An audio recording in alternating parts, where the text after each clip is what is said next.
Thanks so much, Irene, and great to be here. Thanks, everyone. So, my colleague has already sort of provided some overview of what UN Women does, but essentially we're working on four distinct pillars around political participation, economic empowerment, ending violence against women, and women, peace, and security. Now, underpinning all of that, and one of the enabling factors is obviously finance. So, how are we driving an increased volume and quality of finance towards these gender equality objectives? So one of the things UN Women has focused on building capacity in over the last few years is specifically around sustainable financing.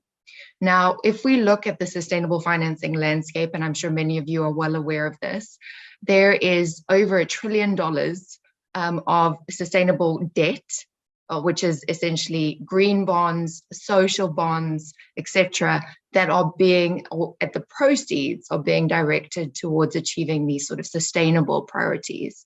But if we look at that $1 trillion in issuances that's just happened in 2021, we see that less than 1% of those issuances are directly aligned with SDG 5.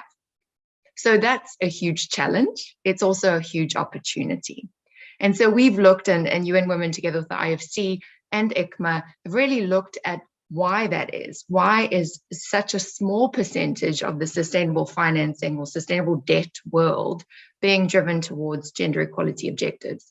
And one of them is around standards, that there was, until very recently, very limited understanding of what is a gender bond, what are credible gender lens investments.